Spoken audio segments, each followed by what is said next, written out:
program atau inovasi Kabupaten Banggai, yaitu 1 PK 100 KK. Ini oleh kami yang waktu itu masih tugas di Kelurahan Baru, Kecamatan Luwuk. Jadi kami bekerja sama juga dengan Dinas Kesehatan dan Puskesmas Kampung Baru menjabarkan lagi inovasi 1 PK 100 KK ini ke dalam inovasi 1 Dasawisma 10 KK. Jadi kenapa kita jabarkan lagi, karena kita tahu ibu-ibu kalau 1 PK itu menangani 100 KK itu jangkauannya agak luas ya. Jadi apalagi kalau kita yang tinggal di desa biasanya rumahnya itu masih agak jarang-jarang. Beda kalau misalnya di kota rumahnya sudah rapat. Jadi mungkin ini jadi satu kendala juga dan kesulitan untuk petugas kesehatan itu membina 100 KK. Nah, kita melihat hal ini, maka kita mengembangkan satu inovasi dipersempit. Jadi dijabarkan dalam inovasi 1 Dasawisma 10 KK. Nah, sehingga nanti petugas kesehatannya itu terbantukan dengan adanya ibu-ibu Dasawisma ini. Ya, ini erat kaitannya kalau kita bicara inovasi 1 PK 100 KK dan 1 Dasawisma 10 KK, itu erat kaitannya dengan PISPK, Program Indonesia Sehat Berbasis Keluarga. Kenapa harus keluarga dulu yang diutamakan ibu-ibu? Karena keluarga itu adalah unit terkecil dalam masyarakat. Jadi terdiri dari ayah, ibu, dan anak-anak, itu lingkupnya 1 KK. Ya, jadi unit terkecil. Apa-apa itu yang ditahu duluan itu pasti keluarga. Nah, kaitannya dengan 1 Dasawisma 10 KK ini, jadi ibu-ibu nanti berkelompok. Tadi ada yang sudah sebutkan tadi ibu ya, sudah hafal 10 KK binaannya. Tanpa harus membaca. Kenapa ibu-ibu sudah hafal? Ya karena tiap hari ibu-ibu ketemu dengan mereka, ibu-ibu lebih tahu karena tetangga itu keluarga terdekat dengan kita ya ibu-ibu. Jadi walaupun ibu tinggalnya misalnya di Tongke, kemudian yang satu tinggalnya di Desa Gorontalo, itu jauh ya ibu-ibu, tetap tetangga duluan yang akan tahu apa yang terjadi dengan kita ketika kita ada kedukaan, ketika kita ada pesta, tetangga kita pasti akan tahu. Jadi tetangga adalah keluarga terdekat kita. Nah, ya selanjutnya kenapa dipilih Dasawisma? Ya, kenapa ibu bukan PKK?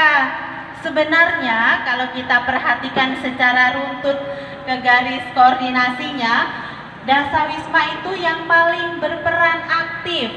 Dasawisma itu ujung tombaknya PKK, ya. Kenapa? Karena Dasawisma itu yang turun ke masyarakat.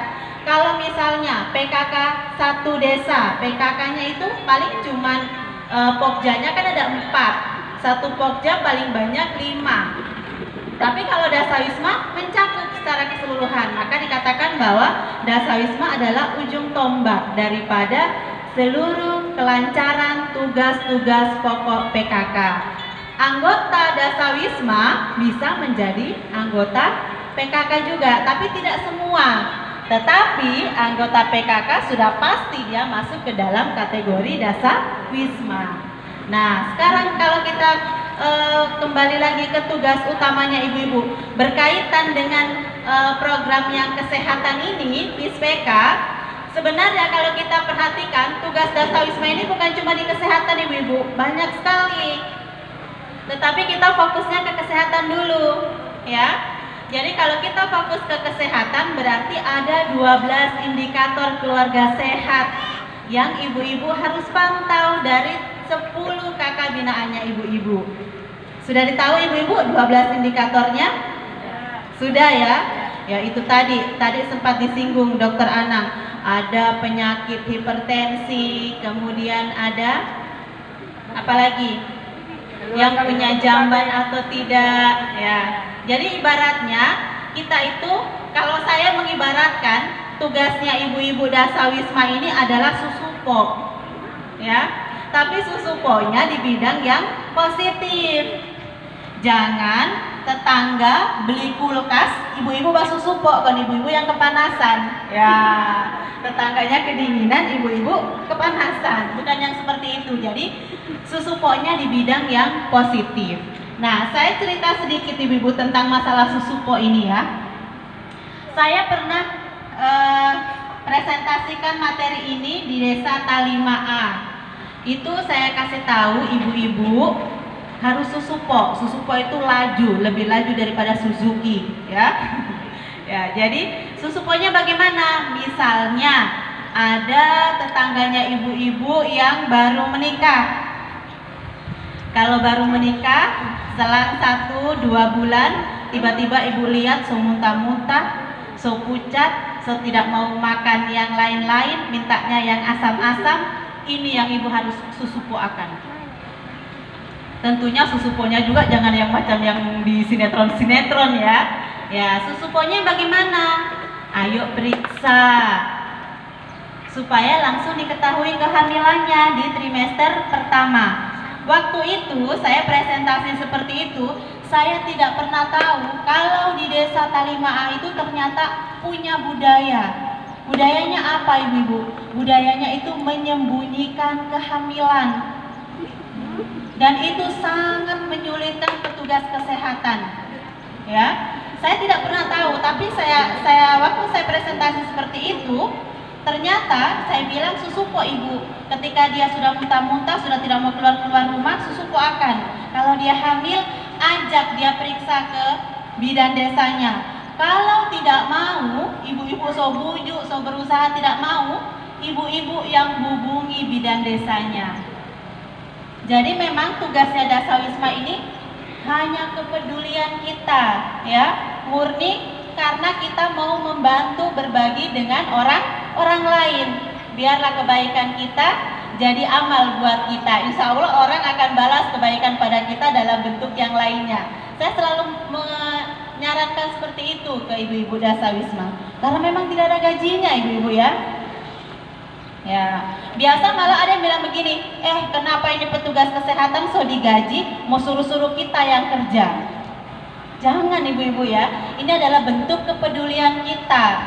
Ya, berkaitan dengan bidang kesehatan ini, semua kerja, apalagi berkaitan dengan stunting, lintas sektor, semua bergerak. Jangan cuma orang-orang kesehatan. Kita juga harus peduli. Kalau kita tidak peduli, ya siapa lagi yang akan peduli? Nah, lanjut ke yang tadi. Ketika saya bilang susupo seperti itu, maka dari sekian lamanya bidan desa yang tugas di Desa Talimaa, baru kali ini bisa mendapatkan ibu hamil di trimester awal kehamilan, di usia kehamilan 9 minggu.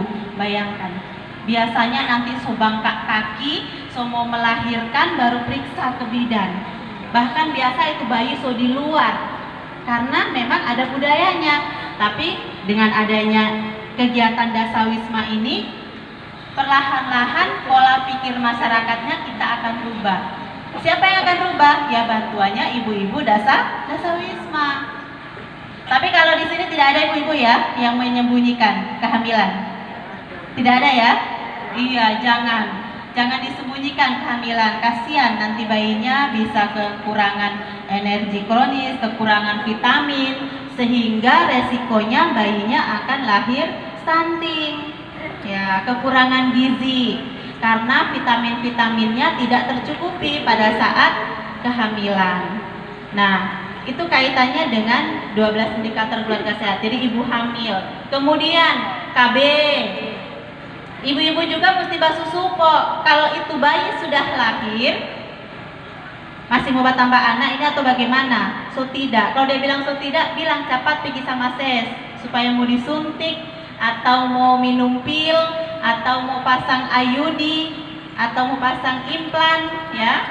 Jadi ibu-ibu harus tahu juga. Ibu-ibu Dasawisma ini harus jago, harus pintar. Biasa dong bilang, saya tidak cocok KB suntik, so mau tambah gede.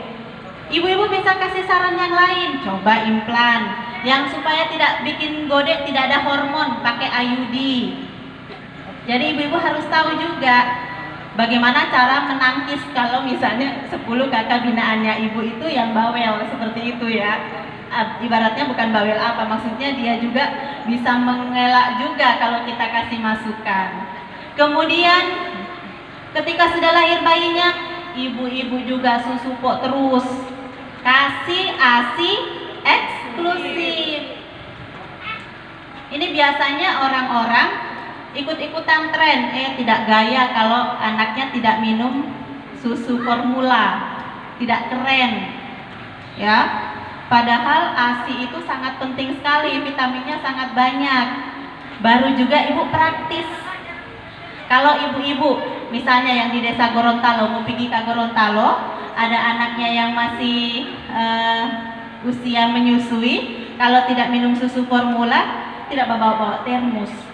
Toh ibu-ibu, tapi coba kalau minum susu formula, bawa termos, bawa susunya itu yang dalam dos, bawa air dinginnya yang di aqua. Tapi kalau ASI, so di badan kita orang bawa, praktis, begitu diperlukan langsung tersedia kasih keluar.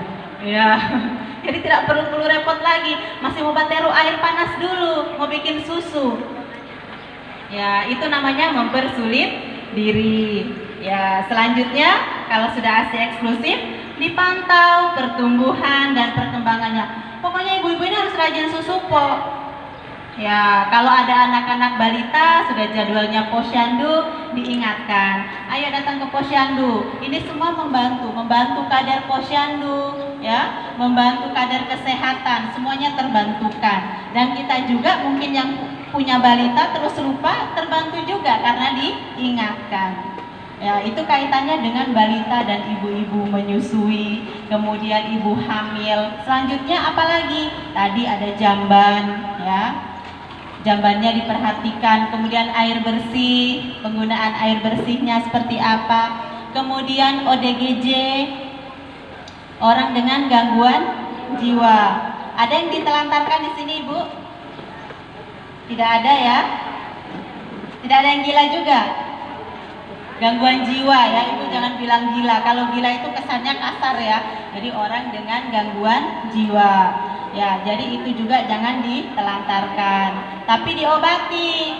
Kalau di sini mungkin sudah ada dok ya yang untuk spesialis jiwa ya, sudah ada. Jadi kalau misalnya ada tetangganya ibu yang mungkin ikut tes apa, misalnya ikut tes PNS misalnya tidak lulus, terus stres, ya ibu mulai sarankan coba periksa kejiwaan. Tapi bukan berarti orang yang datang ke dokter ahli jiwa itu semua orang sakit jiwa, tidak. Kita stres menghadapi situasi itu juga kadang kita perlu orang untuk berbagi, ya itu juga. Jadi jangan dianggap semua so pergi di dokter jiwa dia so gila, bukan seperti itu. Kemudian TBC ya, yang tadi dokter katakan juga TB. Ibu-ibu ini juga harus peduli dengan penyakit TB. Pedulinya seperti apa? Kasih motivasi ibu-ibu. Jangan dijauhi, tetapi harus dikasih motivasi. Tetapi juga kita harus tahu, karena kita mentang-mentang peduli dengan tetangga kita yang TB, terus kita tidak menjaga kesehatan kita sendiri, tentunya dengan protokol kesehatan, jaga jaraknya ketika bercerita, ya kan? Karena TB penyakit menular. Tetapi ibu-ibu harus kasih motivasi juga, karena penyakit TB bisa disembuhkan. Minum obat secara rutin selama 6 bulan itu bisa sembuh. Bayangkan ibu-ibu 6 bulan minum obat, tidak boleh putus. Kalau putus ulang lagi. Kita sakit flu, minum obat 1 hari, minum Bodrex, flu dan batuk. Begitu DP besok sotek pusing lagi, sotek keluar itu ingus, berhenti itu obat, ya kan? Ibu pergi di puskes, dokter bilang ini ibu minumnya 3 kali 1 selama paling cuma 3 hari. 2 hari ibu rasa so enak, ibu pe badan, ibu sotek kasih lanjut toh itu obat, so tidak. Bayangkan 6 bulan ibu-ibu. Jadi ini tugasnya ibu-ibu Dasawisma untuk memberikan motivasi. Jadi jangan sampai mereka sudah tidak mau lagi minum obat. Itu berbahaya, membahayakan juga untuk kita sebagai tetangga. Ya, jadi dikasih motivasi untuk minum obat. Tetapi kalau misalnya tetangganya ibu punya gejala kayak tadi yang sudah disebutkan ibu tadi, batuk lama dan lain sebagainya, ibu-ibu juga kasih motivasi supaya mereka periksa ke puskesmas, periksa ke pusat kesehatan. Ya. Jadi tetapi jangan ibu-ibu ngomongnya harus pelan-pelan. Ayo coba periksa dulu, soalnya so batuk-batuk terus. Jangan ibu datang ke rumahnya karena ini TBC, so batuk-batuk ini saya lihat so 1 bulan tidak sembuh-sembuh, diperiksa so TBC itu. Orang so tidak mau, ibu so marah, bisa-bisa ibu so mau dipukul kalau begitu juga. Ya, jadi harus juga memberi motivasinya, mengajaknya juga dengan cara yang baik. Saya lupa satu lagi tadi, selain ASI eksklusif, kemudian memeriksakan kehamilan dan pemeriksaan kesehatan untuk balitanya, melahirkannya harus di vaskes ya. Ini masih banyak minta maaf ya kalau misalnya pakai biang. Dulu ya, saya lahir juga ibu sama biang juga ya. Jadi, tapi sekarang kita sudah harus mengubah pola pikir kita. Ada juga yang dukun terlatih ya, dukun terlatih. Jadi sudah dilatih oleh bidan-bidannya, atau dia punya sertifikat sendiri. Kalau dukun terlatih itu ya, mereka sudah punya starter kit, mereka sudah dikasih penimbang bayi. Karena saya punya nenek itu juga dukun terlatih, jadi mereka sudah dikasih timbangan bayi, kemudian diajarkan bagaimana memotong tali pusat. Kalau dulu itu saya ingat, saya punya nenek itu cuma pakai kunyit. Kalau ada orang mau melahirkan, dia mulai bersiap akan kunyit dan lain sebagainya untuk memotong tali pusatnya supaya tidak tidak infeksi. Tapi kalau dukun terlatih sekarang sudah dikasih pembinaan, jadi potongnya juga sudah pakai gunting, sudah dikasih alkohol di tali pusatnya. Nah, untuk resiko-resiko itu lebih baik kita melahirkan di vaskes ya.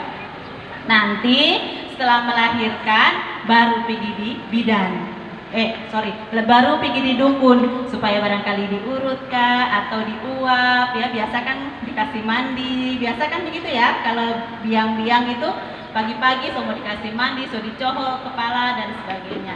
Jadi ini yang perlu sekali ibu-ibu harus supoakan sama tetangganya ibu-ibu yang masuk ke dalam 10 kakak binaannya ibu. Nah, kaitannya dengan inovasinya puskesmas ini Popanda, ini ada kegiatannya juga, ada pemeriksaan hipertensi, kemudian ada senamnya, ada makanan sehatnya di situ, makan buah, makan sayur, kemudian juga ada yang Popanda ini, pokoknya dia menggiatkan kembali kegiatan gotong royong yang sudah mulai ditinggalkan mungkin oleh masyarakat, tetapi dirangkai juga dengan kesehatan. Nah, ini apresiasi sekali dengan Ibu Kapus karena sudah ada inovasi ini. Ya, saya rasa hanya ini ibu-ibu ya. Jadi kaitannya perannya ibu-ibu dalam Dasawisma itu berkaitan dengan kesehatan itu seperti apa. Mudah-mudahan ibu-ibu melaksanakannya juga dengan ikhlas ya ibu-ibu ya. Nanti biarlah Tuhan yang membalas kebaikan kita. Semangat terus ibu-ibu. Pokoknya semangat terus untuk terus berbuat ya yang baik. Ya, akhir kata billahi taufiq wal hidayah. Wassalamualaikum warahmatullahi wabarakatuh.